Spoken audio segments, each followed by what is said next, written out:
बिस्मिल्लाहिर्रहमानिर्रहीम। अस्सलाम वालेकुम डियर स्टूडेंट्स, आज हम चैप्टर नंबर 19 का एक बहुत ही इम्पॉर्टेंट टॉपिक स्टडी करेंगे और वो है interaction of electromagnetic radiations with matter. तो चलिए स्टार्ट करते हैं।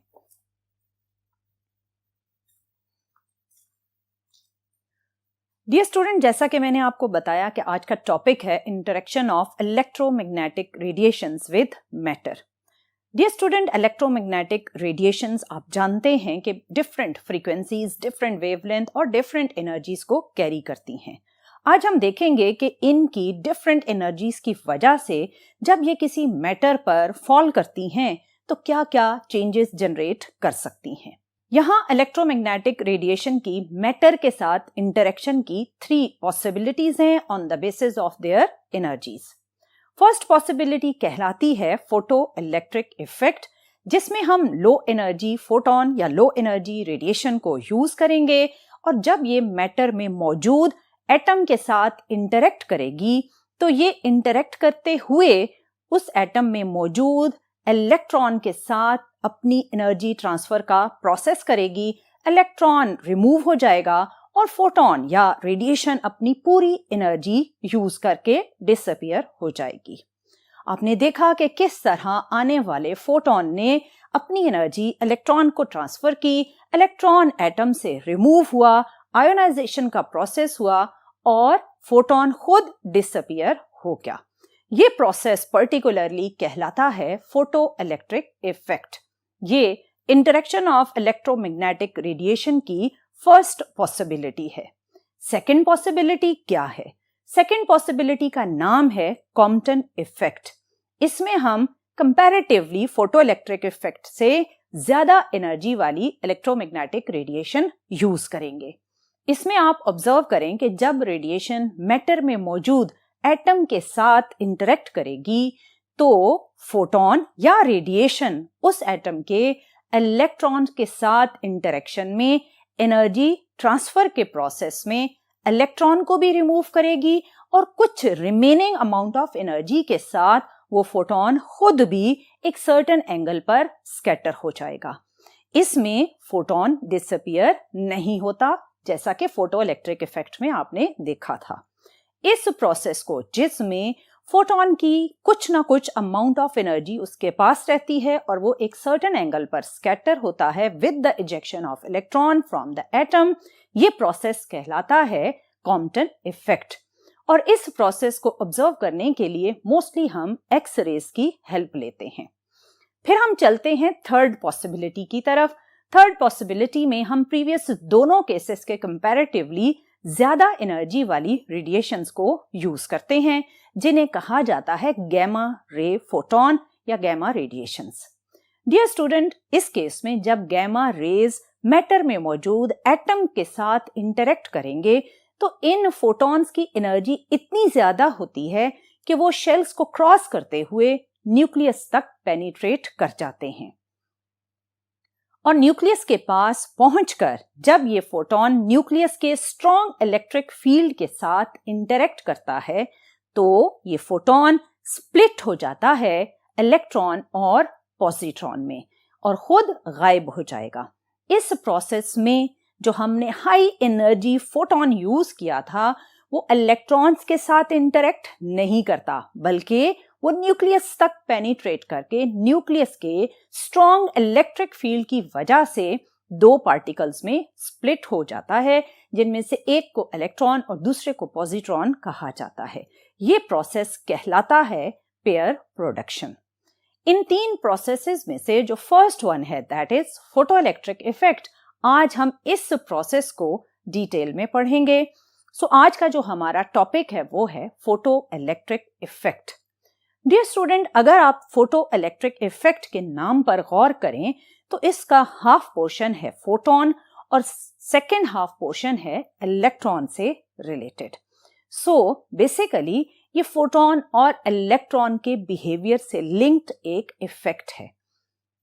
इसको सबसे पहले हेनरिक हर्ट्ज ने 80s में ऑब्जर्व किया था, लेकिन उसने जब इस एक्सपेरिमेंट को परफॉर्म किया तो at that time only classical theory was available और क्लासिकल थ्योरी के जो डिफरेंट पैरामीटर्स थे, उनके अकॉर्डिंग अगर हम इस एक्सपेरिमेंट के रिजल्ट्स को एक्सप्लेन करने की कोशिश करते थे तो एक्सपेरिमेंटल रिजल्ट्स आपकी क्लासिकल थ्योरी के डिफरेंट पॉइंट्स के साथ मैच नहीं करते थे। उस टाइम जब ये एक्सपेरिमेंट परफॉर्म हुआ तो इसके डिफरेंट पैरामीटर्स को एक्सप्लेन नहीं किया जा सकता था, लेकिन बाद में 1905 में आइंस्टाइन ने फोटोइलेक्ट्रिक इफेक्ट के रिजल्ट्स को एक्सप्लेन किया, not by using classical theory but by using quantum theory. Dear student, Einstein ने जब इस एक्सपेरिमेंट को एक्सप्लेन किया तो एक बहुत बड़ी चीज सामने आई, और वो ये थी कि लाइट के पास डुअल नेचर है। लाइट पहले क्लासिकल थ्योरी के अकॉर्डिंग वेव के अकॉर्डिंग बिहेव करती थी, लेकिन जब आइंस्टाइन ने इस फोटोइलेक्ट्रिक इफेक्ट को एक्सप्लेन किया तो ये सामने आया कि लाइट के पास पार्टिकल नेचर भी मौजूद है, क्योंकि जब तक हम लाइट को एज अ पार्टिकल नहीं लेते फोटोइलेक्ट्रिक इफेक्ट के रिजल्ट्स को एक्सप्लेन नहीं किया जा सकता। So dear student, photoelectric term की तरफ चलते हैं। मैंने आपको बताया कि ये कॉम्बिनेशन है फोटोन और इलेक्ट्रॉन का। डियर स्टूडेंट, बेसिकली होता ये है कि अगर आप किसी मेटल सरफेस पर डिफरेंट फोटॉन्स को फॉल करते हैं तो हर फोटोन की एनर्जी आप जानते हैं कि एक दूसरे से डिफरेंट होती है।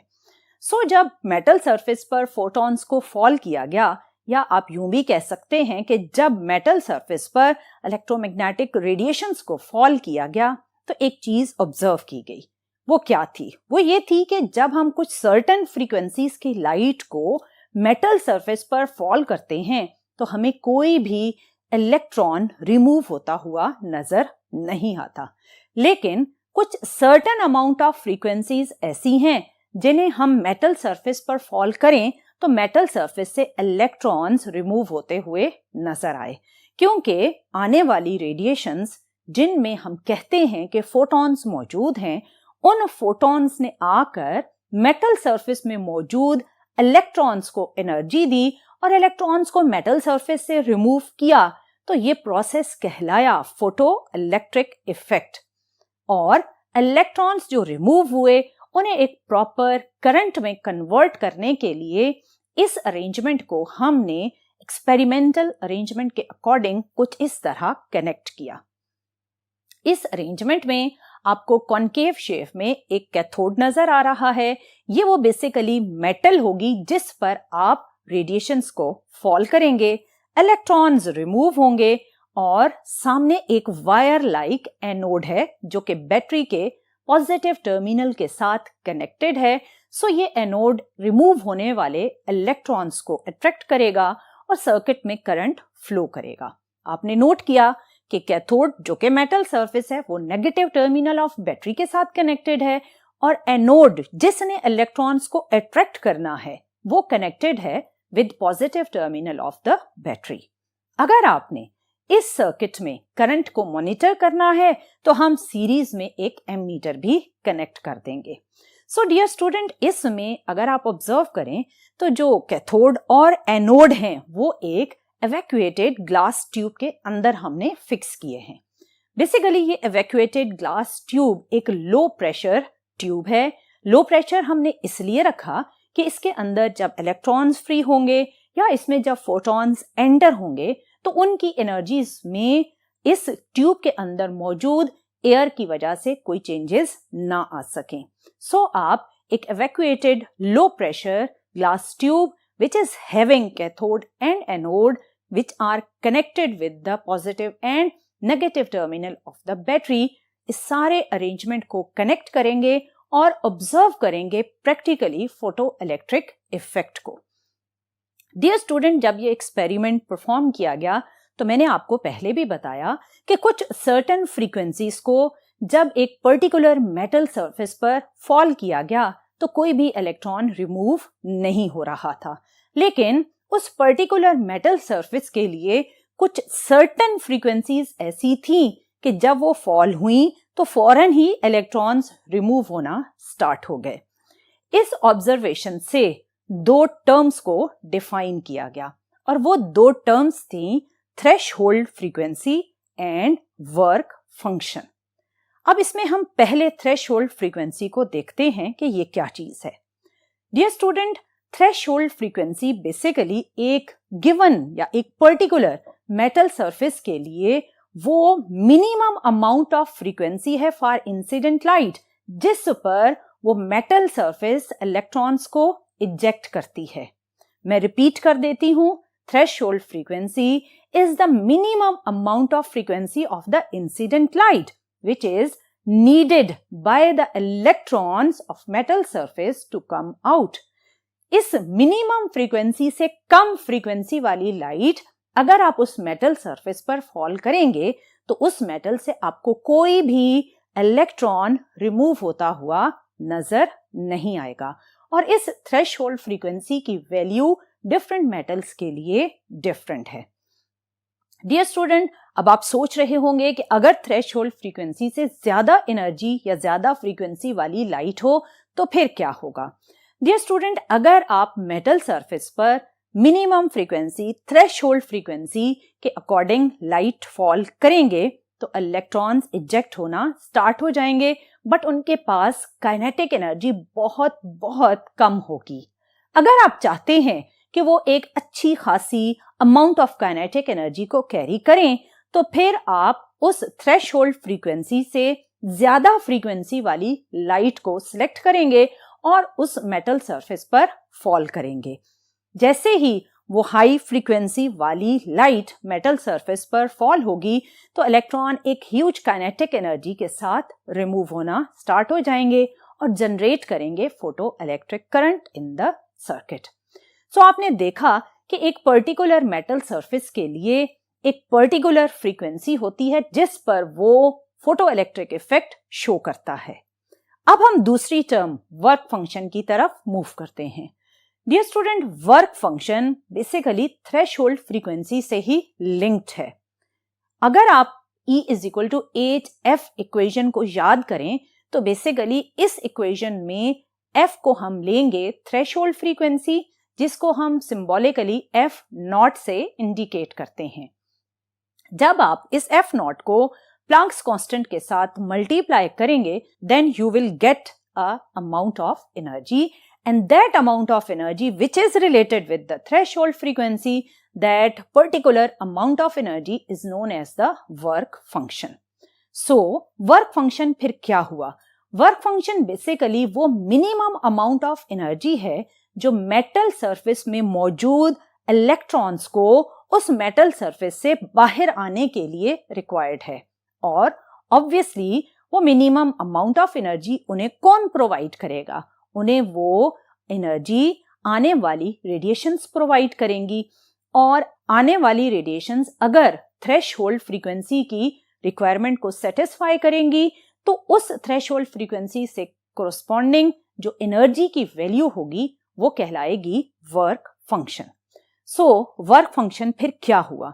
Work function, dear student, is the minimum amount of energy needed by the electrons to come out from the metal surface.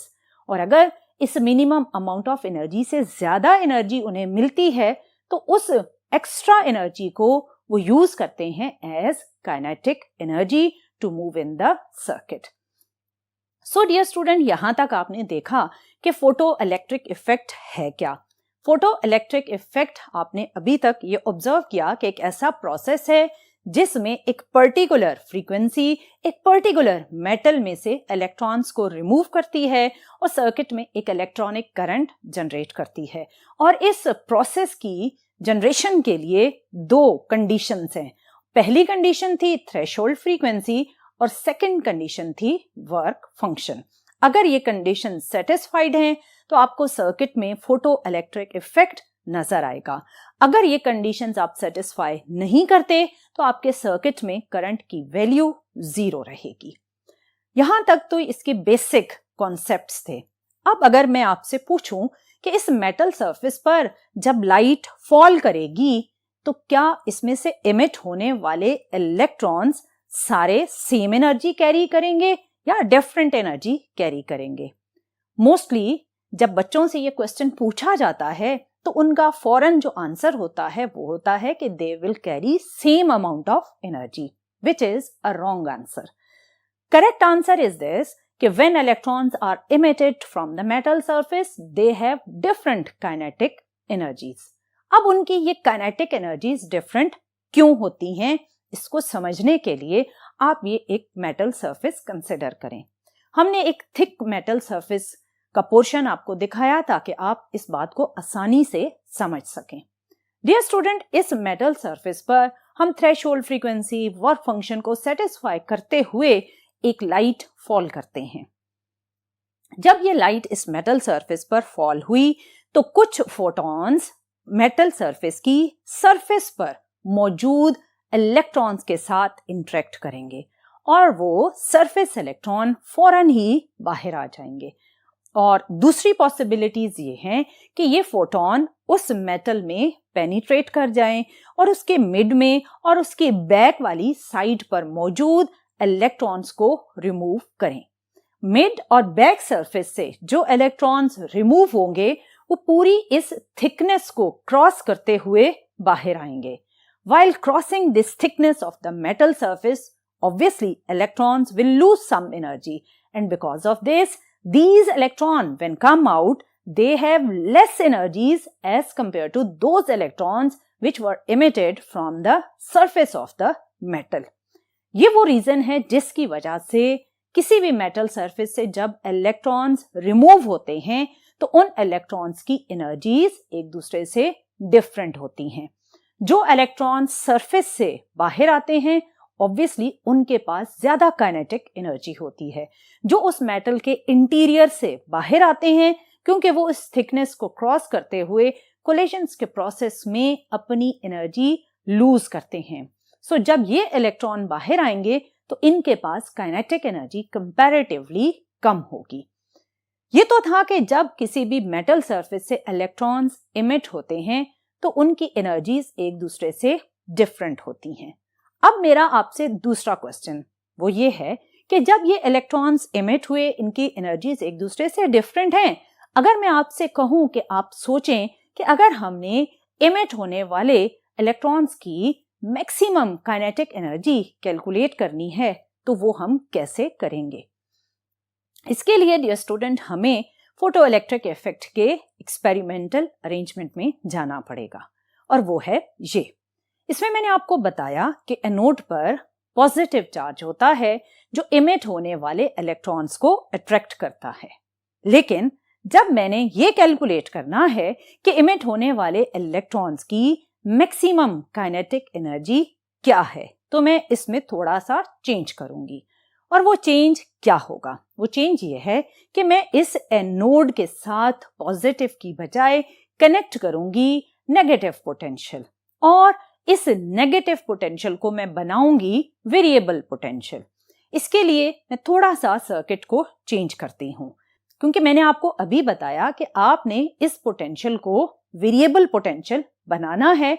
सो इस मकसद के लिए हम इस पोटेंशियल सोर्स के साथ रियोस्टैट कनेक्ट करेंगे और फिर पैरेलल में एक वोल्ट मीटर भी कनेक्ट करेंगे ताकि हम ये कैलकुलेट कर सकें कि वोल्टेज की वैल्यूज किस तरह चेंज हो रही हैं. डियर स्टूडेंट, हम रियोस्टैट के स्लाइडिंग कॉन्टैक्ट की हेल्प से वेरी करेंगे पोटेंशियल को, वोल्टेज वेरी होगा और नेगेटिव जो कि एनोड के साथ कनेक्टेड है वो ऑब्वियसली नेगेटिव पोटेंशियल भी वेरी करेगा. सो इससे हमें क्या हेल्प मिलेगी अब वो देखते हैं. पहले जब ये पॉजिटिव था तो ये अट्रैक्ट करता था. अभी एनोड क्या हो गया है? नेगेटिव. सो इमिट होने वाले इलेक्ट्रॉन्स पर भी क्या चार्ज है? नेगेटिव चार्ज है. सो जैसे ही आपने एनोड का नेगेटिव पोटेंशियल ऑन किया तो ये नेगेटिव पोटेंशियल इमिट होने वाले इलेक्ट्रॉन्स को अब रिपेल करना स्टार्ट कर देगा. लेकिन इनिशियली जब इस नेगेटिव पोटेंशियल की वैल्यू कम है तो ये कम नेगेटिव पोटेंशियल ऑब्वियसली लो काइनेटिक एनर्जी इलेक्ट्रॉन्स को रिपेल करने में कामयाब होगा. लेकिन हाई काइनेटिक एनर्जी वाले इलेक्ट्रॉन्स फिर भी इसको क्रॉस कर लेंगे और सर्किट में करंट एग्जिस्ट करता रहेगा. लेकिन अगर आप ऑब्जर्व करें तो करंट की वैल्यू जैसे जैसे आप पोटेंशियल वेरी कर रहे हैं वो कम होना शुरू हो गई, क्योंकि इलेक्ट्रॉन्स भी अब ज्यादा अमाउंट में वापस रिपेल बैक हो रहे हैं। इस नेगेटिव रिवर्स पोटेंशियल को आप इंक्रीज करते जाएं उस वक्त तक जब तक आपको इस सर्किट में करंट 0 पर नजर ना आए।